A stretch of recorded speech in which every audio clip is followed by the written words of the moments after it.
Le massif volcanique de 4100 mètres d'altitude, qui s'étend du sud-ouest au nord-ouest sur près de 70 km de long et 40 mètres de large, cache bien une grande richesse biologique autrefois très fréquentée par les touristes en provenance du monde.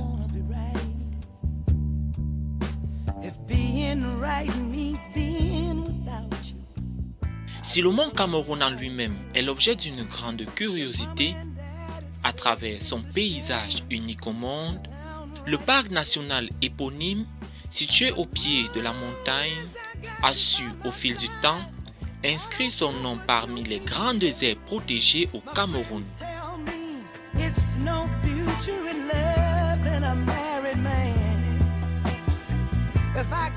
Le parc national du Mont Cameroun abrite des forêts d'une valeur scientifique, économique et sociale exceptionnelle, avec une variété d'espèces florales et fauniques menacées.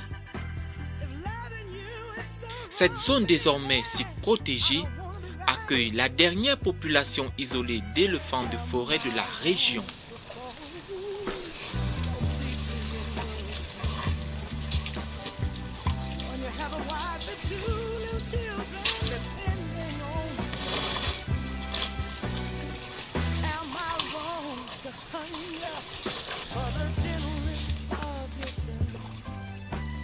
Ces derniers sont considérés au même titre que le chimpanzé, le drill, le guenon, ou les près de 300 espèces d'oiseaux qui s'y trouvent, comme les principales espèces animales à protéger.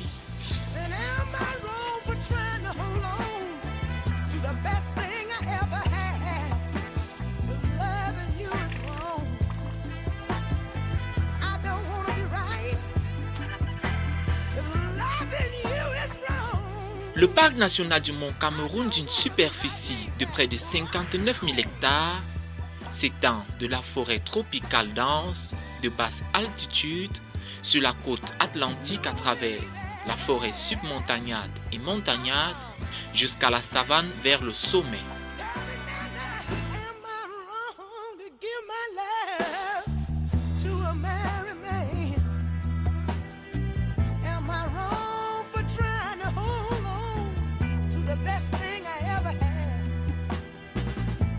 S'y découvrent alors les nombreuses coulées de lave et les cratères qui donnent à la montagne un paysage fascinant et captivant.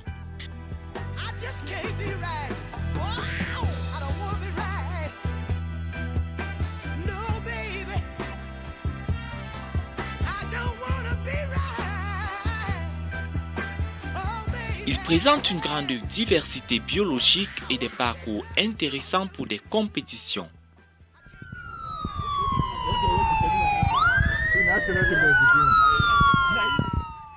Chaque année, par exemple, son ascension est un grand rendez-vous national, africain et mondial.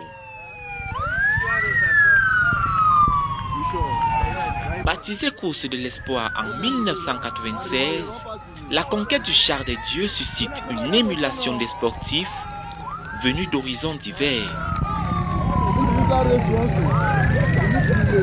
Parmi les légendes de ce parcours de 42 km, la très célèbre athlète camerounaise Sarah Etondé, qui a remporté à cette reprise l'ascension du mont Cameroun.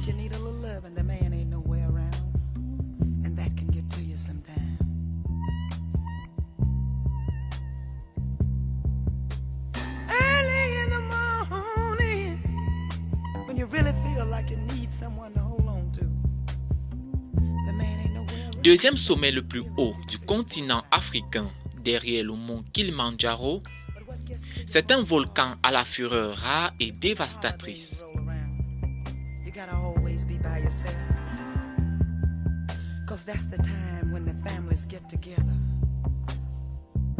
Les coulées de lave qui résultent généralement de l'éruption volcanique plongent très souvent les populations dans le désarroi en détruisant plantations et habitats.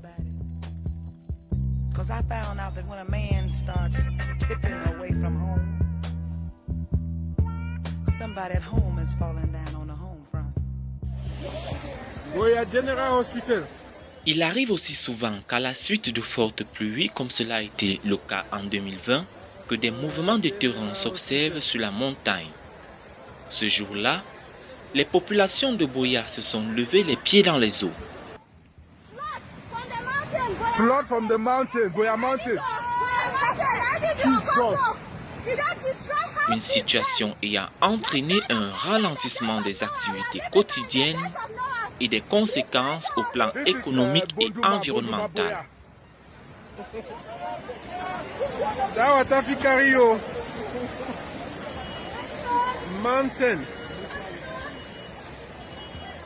Cependant, les terres aux abords de cette chaîne montagneuse sont une richesse inestimable. À chaque éruption volcanique produite ici, des petits bris de verre pauvres en silice, mais riches en minéraux, en fer, en magnésium, potassium, sodium, phosphore, silicium et calcium, jaillissent et se répandent sur le sol.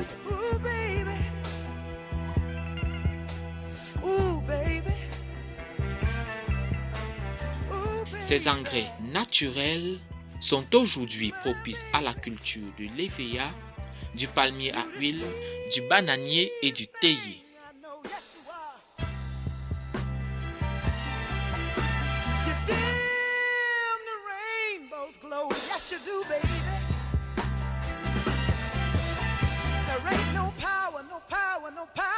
Avec le temps, l'activité volcanique aura donc contribué à enrichir l'écosystème naturel au pied de la montagne, où la faune et la flore trouvent terre propice à la pérennité des espèces végétales et animales.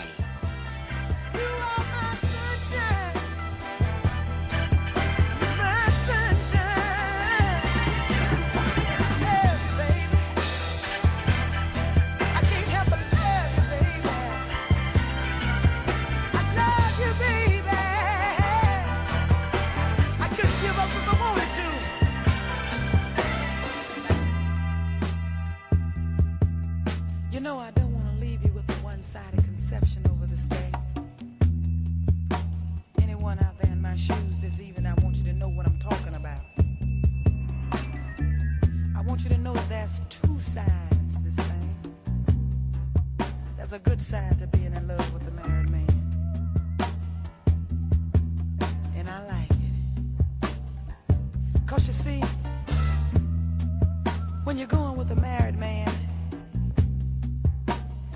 come over 2 or 3 times and we can give you a little bit. That means you're 2 up on the wife already, because once you marry one, you don't get it but once a week. Another sweet thing